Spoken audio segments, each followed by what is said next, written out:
नमस्कार, मैं डॉक्टर ज्योति जायसवाल आप सभी का ऑनलाइन मैथमेटिक्स क्लासेस में स्वागत करती हूँ। बच्चों, आज का हमारा टॉपिक है पूर्णांकों का विभाजन और उसके प्रगुण, division of integer and it's property. विभाजन यानी भाग, इससे आप भली भांति परिचित हैं। इसमें हम कुछ नए शब्दों का प्रयोग करते हैं जिसे भी आप अच्छे से जानते हैं, फिर भी एक बार हम इसके बारे में चर्चा कर लेते हैं। भाग में एक आता है भाज्य, डिविडेंड। वह संख्या जिसमें भाग देना है उसे हम भाज्य कहते हैं। भाजक, वह संख्या जिससे भाग देना है वह भाजक यानी डिविजर कहलाती है। भागफल, क्वोशिएंट, भाज्य में भाजक का जितनी बार भाग जाए वह संख्या भागफल कहलाती है। ठीक है बच्चों, उदाहरण के तौर पे हमने यहाँ पे 21 में भाग दिया है 7 से और उत्तर हमें मिला है 3। तो जो 21 है, 21 में भाग दे रहे हैं, इसीलिए 21 क्या है? भाज्य है, डिविडेंड है। और हम 21 में 7 से भाग दे रहे हैं। ठीक है बच्चों, इसीलिए 7 जो है भाजक है, डिविजर है। और जब हम 21 में 7 से भाग देते हैं तो जो भागफल होता है वह हमें 3 मिला, तो 3 हुआ ये भागफल, क्वोशिएंट है। ठीक है, इसमें एक शब्द और आता है रिमाइंडर, शेषफल। ठीक है, अगर कुछ शेष बचता है तो हम उसे शेषफल में लिखते हैं। जैसे यहाँ 21 में जब हमने 7 से भाग दिया तो वो पूरा कट गया, तो यहाँ पे शेषफल क्या हो गया? 0। ठीक है बच्चों, अगर आपने अभी तक मेरा चैनल सब्सक्राइब नहीं किया है तो प्लीज़ इसे सब्सक्राइब करें और बेल आइकन को प्रेस करना ना भूलिए, ताकि जैसे ही मैं अपना वीडियो अपलोड करूं नोटिफिकेशन सबसे पहले आप तक पहुंचे। तो चलिए स्टार्ट करते हैं। बच्चों, हम जानते हैं जो भाग की संक्रिया है वह गुणन संक्रिया के विपरीत है। ठीक है, यानी उसके अपोजिट एक संक्रिया है। जैसे गुणा में हम एक ही संख्या को बार बार जोड़ते हैं, उसी प्रकार भाग में उस संख्या को हम बार बार घटाते हैं। और पूर्व संख्याओं में हमने देखा था एक गुणन कथन के संगत हमें भाग के 2 कथन मिलते हैं। ठीक है, जैसे उदाहरण के तौर पे यहाँ पे टेबल में दर्शाया गया है 2 का गुणा जब हम 6 से करते हैं तो हमें क्या मिल रहा है? गुणनफल 12। ठीक है, इसके संगत हमें 2 भाग के कथन मिलने। पहला, 12 में हम 6 से भाग दे दें। ठीक है, उत्तर क्या मिला? 2। इसी प्रकार हम 12 में 2 से भाग दे दें, तो 12 में 2 से भाग देते उत्तर क्या मिलता है हमें? 6। एक और उदाहरण से समझिए, 4 गुणे 5, इसका गुणनफल क्या हुआ? 20। तो पहला कथन मिलता है 20 में हम भाग दे दें 4 से, तो उत्तर क्या मिलेगा हमें? 5। इसी प्रकार दूसरा कथन मिलता है 20 में हम भाग दे दें 5 से, तो उत्तर हमें क्या मिलेगा? 4। ठीक है बच्चों, ये तो था धनात्मक संख्याओं का भाग। धनात्मक संख्याओं में जब हम धनात्मक पूर्णांक का धनात्मक पूर्णांक से भाग देते हैं तो उत्तर जो होता है, जो भागफल, वह सदैव ही धनात्मक होता है। अब बात करते हैं ऋणात्मक संख्याओं के विषय में। ठीक है बच्चों, देखिए ऋण 12 का गुणा जब हम 2 से करते हैं तो इसका गुणनफल क्या मिलता है हमें? ऋण 24। क्यों? क्योंकि हमने गुणा में पढ़ा था कि जब भी हम 2 असमान चिन्हों के गुणा करते हैं तो गुणनफल हमेशा ऋणात्मक आता है। अब इसके संगत भी हमें 2 कथन मिलेंगे। पहला, 24 में हम भाग दे दें धन 2 का। ठीक है, यानी ऋण 24 में हमने भाग दिया धन 2 से। अब इसका उत्तर क्या मिलेगा ये हमें सोचना है। और इसी प्रकार जब हम ऋण 24 में भाग देंगे ऋण 12 से। तो सबसे पहले हम पहले कथन पर चर्चा करते हैं कि हमें ऋण 24 में भाग देना है 2 से। बच्चों, जब भी ऐसे क्वेश्चन आपके सामने आ जाए तो हम नॉर्मली जैसे भाग देते हैं हम उस प्रकार से भाग देंगे। जैसे 24 में 2 से भाग देना है, तो चलिए 2 से भाग दीजिए 24 में, क्योंकि यहाँ ऋण 24 है। अभी हम ऋण चिन्ह को भूल जाते हैं और पूर्ण संख्याओं के में जैसे भाग देते हैं उस तरह से इसमें हम भाग देंगे। ठीक है बच्चों, चलिए 2 एकम 2 और ये कुछ नहीं बचा, कैंसिल हो गया। और फिर क्या उतरेगा हमारे पास 4, फिर 2 दूना 4, फिर यहाँ पर माइनस कर देंगे तो क्या हो गया, कैंसिल, कुछ भी शेष नहीं बचा, तो पूरा कट गया। कितनी बार में कटा, 12 बार में। ठीक है, तो यहाँ पे तो जो 24 में जब हम भाग देते हैं 2 से तो उत्तर आएगा 12। चूँकि यहाँ ऋण का चिन्ह था इसीलिए हम इसके पहले ऋण का चिन्ह लगा देंगे। ठीक है बच्चों, तो इस प्रकार हम कह सकते हैं जब हम एक ऋणात्मक पूर्णांक को धनात्मक पूर्णांक से भाग देते हैं तो हम उन्हें पूर्ण संख्याओं के रूप में भाग देते हैं और बाद में भागफल से पहले ऋण चिन्ह लगा देते हैं। इस प्रकार हमें एक ऋणात्मक पूर्णांक प्राप्त होता है। ठीक है बच्चों, यानी हमने यहाँ पे ऋण संख्या को एक धन संख्या से भाग दिया था। जैसे ऋण 24 को हमने भाग दिया था 2 से, तो हमें क्या मिला था, ऋण 12। ठीक है बच्चों, जो भागफल था वो हमें एक ऋणात्मक संख्या प्राप्त हुई थी। चलिए आगे बढ़ते हैं। आगे भी ऐसे ही हमने टेबल बनाया है। एक गुणन कथन है, ऋण 9 गुणे ऋण 8, जिसका गुणनफल आया धन 72। हम जानते हैं कि 2 ऋणात्मक संख्याओं का गुणनफल सदैव ही धनात्मक होता है। इसके संगत हमें 2 कथन मिले। पहला कथन 72 भागा ऋण 8 बराबर ऋण 9। इसी प्रकार 72 भागा ऋण 9 बराबर ऋण 8। बच्चों हम यहाँ देख रहे हैं कि अब हमें धनात्मक संख्या में ऋणात्मक संख्या से भाग देनी है। ठीक है बच्चों, तो ऐसे सिचुएशन में हम क्या करेंगे कि नॉर्मली जैसे भाग देते हैं उस तरह से भाग देंगे। हम यहाँ क्या करेंगे, 8 में भाग देंगे 72 से। ठीक है, 72 में हम भाग देंगे 8 से, तो 8 9 72 हमें पहाड़ा अच्छे से पता है। और ये क्या होगा, कैंसिल हो जाएगा, ये 9 बार में जाएगा और ये पूरा कैंसिल हो जाएगा। तो इसका भागफल जो आया वो आया 9।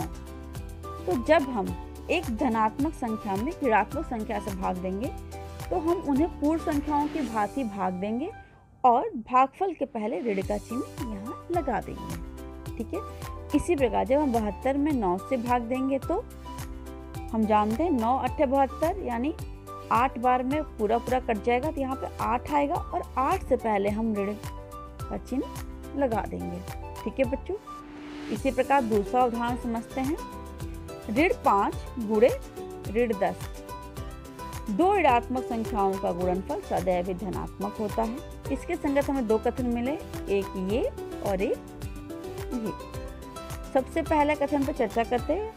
50 में भाग देते हैं ऋण 5 से।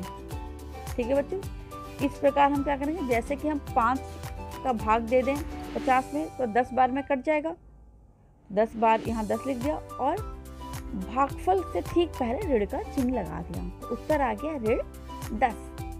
ठीक है बच्चों, इसी प्रकार दूसरे कथन में देखिए, 50 में भाग देना है ऋण 10 से, तो हम ऋण चिन्ह को पहले भूल जाते हैं। 50 में हम 10 से भाग देंगे तो ये 5 बार में पूरी तरह कट जाएगा और 5 से पहले हम ऋण का चिन्ह लगा देंगे, तो इसका उत्तर आ गया ऋण 5। इस प्रकार हम कह सकते हैं जब हम एक धनात्मक पूर्णांक को एक ऋणात्मक पूर्णांक से भाग देते हैं तो सर्वप्रथम हम उन्हें पूर्ण संख्याओं के रूप में भाग देते हैं और उसके बाद भागफल के सामने ऋण का चिन्ह लगा देते हैं। इस प्रकार हमें एक ऋणात्मक पूर्णांक प्राप्त होता है। ठीक है बच्चों, तो व्यापक रूप में हम एक सूत्र के रूप में इसे इस प्रकार लिख सकते हैं। यदि a और b 2 धनात्मक पूर्णांक हैं तो ए में भाग देंगे ऋण बी से, वो बराबर होगा ऋण ए में भाग देंगे धन बी से, जहाँ बी 0 के बराबर नहीं है। बी या तो धनात्मक संख्या हो सकती है या ऋणात्मक संख्या हो सकती है, पर 0 कभी भी नहीं हो सकता। ठीक है, उदाहरण के तौर पे 48 में भाग दीजिए ऋण 8 से। हम जानते हैं 48 में जब हम ऋण 8 से भाग देंगे तो हम क्या करेंगे, 8 और 48 ऐसे लिखेंगे, भाग देंगे, 8 छक्के 48। ठीक है, यहाँ भाग दे दिया। हम जानते हैं चूंकि यहाँ पर ऋण का चिन्ह है तो भागफल से पहले हम क्या करेंगे, ऋण का चिन्ह लगा देंगे। ठीक है बच्चों, तो यहाँ पे आ गया उत्तर ऋण 6। और इसी प्रकार जब हम ऋण 48 में भाग देंगे 8 से तो हम सेम प्रोसेस, सेम प्रक्रिया अप्लाई करेंगे। 48 में हम भाग देंगे 8 का, 8 छक्के 48, 6 बार में पूरा कट जाएगा और भागफल के पहले ऋण का चिन्ह लगा देंगे। इस प्रकार हम देखते हैं कि हमें इस तरह का सूत्र मिल जा रहा है। ठीक है बच्चों, चलिए आगे बढ़ते हैं। फिर से आपके सामने एक टेबल है जिसमें एक गुणन कथन के संगत 2 भाग कथन है। ठीक है बच्चों, देखिए ऋण 6 का गुणा जब हम 2 में करते हैं तो हमें उत्तर क्या मिलता है, ऋण 12। ठीक है, ये कथन हम पहले स्लाइड पे देख चुके हैं अपने। तो चलिए इसके संगत हमने 2 कथन लिखे हैं, एक ये है और एक ये है। ठीक है बच्चों, ऋण 12 में भाग देना है 2 से, इसका उत्तर आया ऋण 6। इस पे हमने अभी अभी चर्चा कर ली है। अब चर्चा का विषय हमारा है जब हम ऋण 12 में भाग देंगे ऋण 6 से, यानी 2 ऋणात्मक संख्याओं का आपस में भाग करेंगे तो उत्तर क्या मिलता है। ठीक है बच्चों, तो जब भी हम 2 ऋणात्मक संख्याओं का आपस में भाग करते हैं तो उत्तर क्या होता है, धनात्मक होता है। ठीक है, इसके लिए हम क्या करते हैं कि 12 में 6 का भाग दे देते हैं तो 6 दूनी 12, 2 बार में पूरी तरह कट जाएगा और भागफल से पहले धन का चिन्ह लगा देते हैं। इसका सिर्फ एक यही नियम है। ठीक है बच्चों, उदाहरण के तौर पे एक और उदाहरण है यहाँ पे, -5 का गुणा अगर हम 4 से करते हैं तो गुणनफल जो आता है ऋण 20 आता है। ठीक है बच्चों, इसके संगत 2 कथन हैं। पहले कथन में ऋणात्मक संख्या में भाग देना धनात्मक संख्या से, उत्तर जो हमारा एक ऋणात्मक संख्या आएगी, ये हम चर्चा कर चुके हैं। अब हम यहाँ पे दूसरा कथन लेके चलते हैं। ऋण 20 में जब हम भाग देते हैं ऋण 5 से तो हमें उत्तर क्या मिलता है। तो इसके लिए भी हम सेम प्रक्रिया अप्लाई करेंगे। सेम जैसे 5 से भाग देंगे 20 में, 5 चौको 20, ये पूरा कट जाएगा बच्चों, भागफल कुछ नहीं बचेगा। ठीक है, और जब दोनों संख्या ऋणात्मक हैं तो जो भागफल आता है उसके ठीक पहले हम धन का चिन्ह लगा देते हैं। इस प्रकार हम देखते हैं कि 2 ऋणात्मक संख्याओं का जो भाग है वह सदैव ही धनात्मक होता है। तो हम कह सकते हैं जब हम एक ऋणात्मक पूर्णांक को एक ऋणात्मक पूर्णांक से भाग देते हैं तो सर्वप्रथम हम उन्हें पूर्ण संख्याओं के रूप में भाग देते हैं और उसके बाद भागफल से पहले धन का चिन्ह लगा देते हैं। ठीक है बच्चों, इस प्रकार हम व्यापक रूप में 2 पूर्ण संख्याओं a और b के लिए एक सूत्र के रूप में इस प्रकार लिख सकते हैं कि ऋण a में भाग देंगे ऋण b से तो वो बराबर होगा धन a में भाग देंगे धन b से, जहाँ b 0 के बराबर नहीं है, या तो 0 से बड़ा हो सकता है या 0 से छोटा हो सकता है। ठीक है बच्चों, उदाहरण के तौर पे ऋण 48 में हमने भाग दिया ऋण 8 से, उत्तर हमें क्या मिला, धन 6। इसी प्रकार 48 में हमने भाग दिया 8 से, उत्तर क्या मिला, 6। ठीक है, हम यहाँ देख रहे हैं दोनों ही तरफ हमें धनात्मक उत्तर मिल रहे हैं। ठीक है, तो अंत में हम कह सकते हैं यदि भाज्य और भाजक समान चिन्ह के हैं तो भागफल धनात्मक होता है। ठीक है, यानी डिविडेंड और डिविजर अगर एक ही जैसे साइन के, यानी या तो दोनों प्लस हैं या दोनों माइनस हैं, तो जो क्वोशंट होगा, जो भागफल होगा वो धनात्मक होगा। दूसरा, यदि भाज्य और भाजक विपरीत चिन्ह के हैं, विपरीत चिन्ह का मतलब एक धनात्मक है और एक ऋणात्मक है, तो जो भागफल होगा वह सदैव ही ऋणात्मक होगा। ठीक है बच्चों, तो ये हो गए हमारे भाग का नियम। ठीक है, आगे चलते हैं भाग संक्रिया के प्रगुण, प्रॉपर्टीज ऑफ डिवीजन। सबसे पहले बात करते हैं संवरक प्रगुण, क्लोजर प्रॉपर्टीज के बारे में। ठीक है बच्चों, हमने यहाँ टेबल बनाया है और हमें चेक करना है कि जब दो पूर्ण संख्याओं को भाग देते हैं तो भागफल सदैव ही पूर्ण संख्या मिल रहा है या नहीं। ठीक है बच्चों, अब यहाँ देखिए 6 का भाग दिया 3 से, उत्तर क्या मिला, भागफल हमें 2। तो क्या 2 एक पूर्णांक संख्या है? बिल्कुल सही, आपने बिल्कुल सही सोचा कि 2 एक पूर्णांक संख्या है। इसका मतलब आपको पूर्णांक संख्याओं की परिभाषा अच्छे से पता है। इसी प्रकार 10 में भाग दिया 2 से, तो भागफल हमें मिला 5। तो 5 भी एक पूर्णांक संख्या है? हाँ बिल्कुल है। अब आते हैं तीसरे उदाहरण पे। 8 का भाग देते हैं, 8 में भाग देते हैं 3 से, तो उत्तर हमें क्या मिला, 8/3 के रूप में। तो ये जो 8/3 लिखा हुआ है, तो क्या ये पूर्णांक संख्या है? अब आप पूर्णांक संख्याओं की परिभाषाओं को, अंकों को अच्छे से याद कर लीजिए। पूर्णांक संख्या में क्या होता है बच्चों कि इन्फिनिटी से अनंत से अंक आते हैं, -2, -1, 0, 1, 2 और ऐसे आगे जाते हैं धन अनंत तक। कहीं भी आपको 8/3 जैसे अंक दिख रहे हैं क्या? नहीं, हमें ऐसा कोई भी अंक नहीं दिख रहा है। तो हम स्पष्ट रूप से कह सकते हैं कि यह पूर्णांक संख्या नहीं है।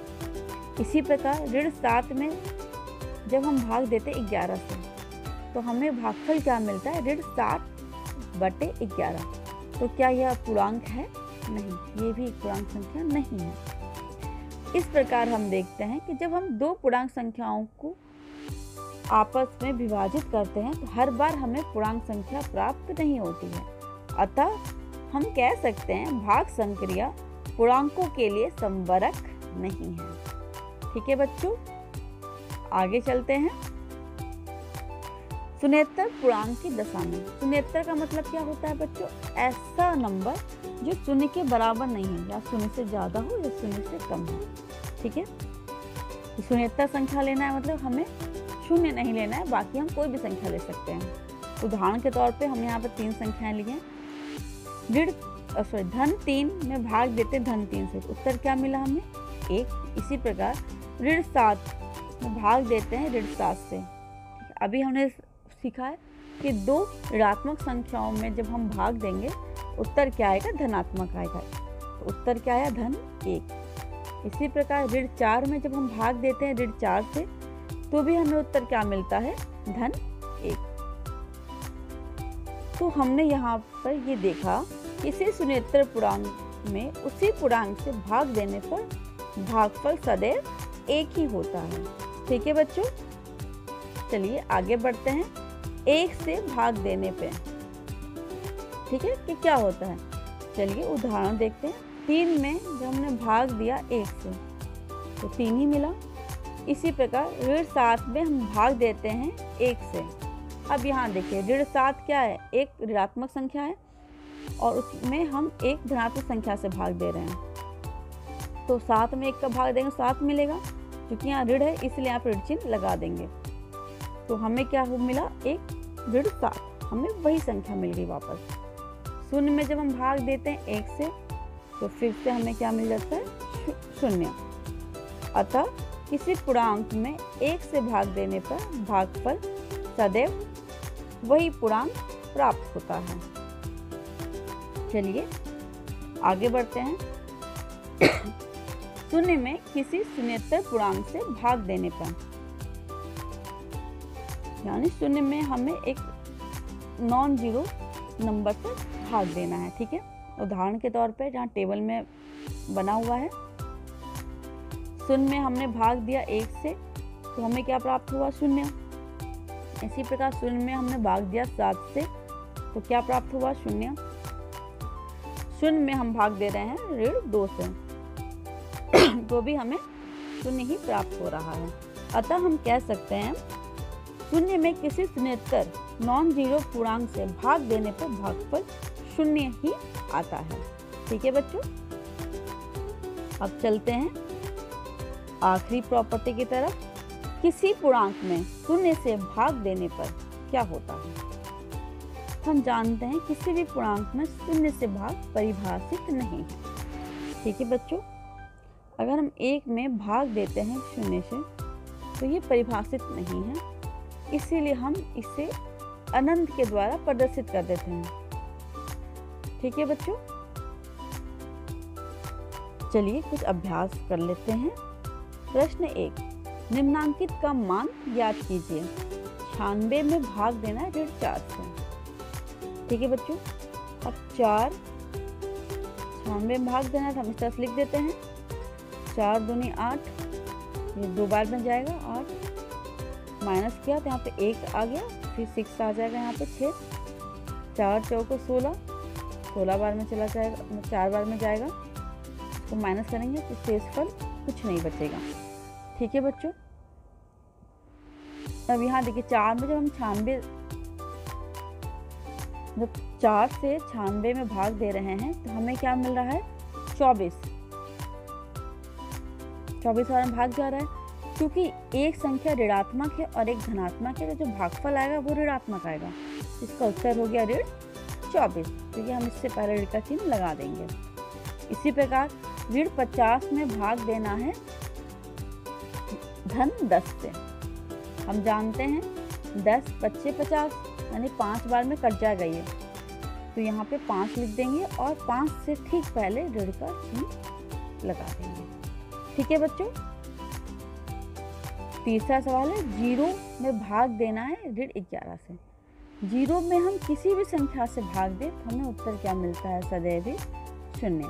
तो ये हो गया आपका पहला प्रश्न। ठीक है, चलिए दूसरा प्रश्न देखते हैं।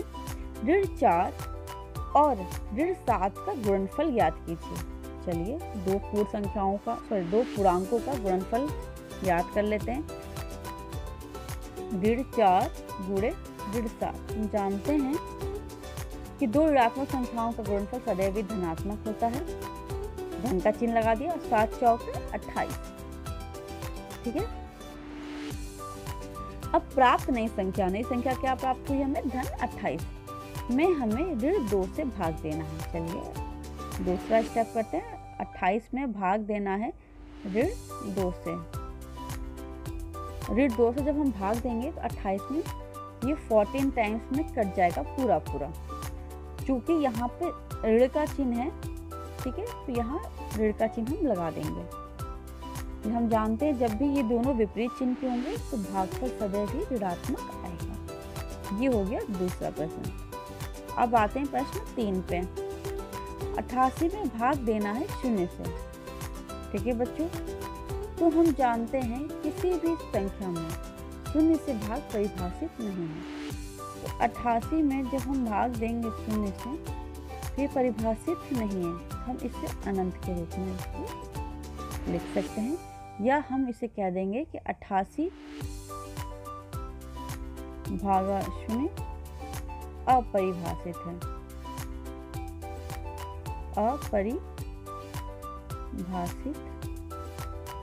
है।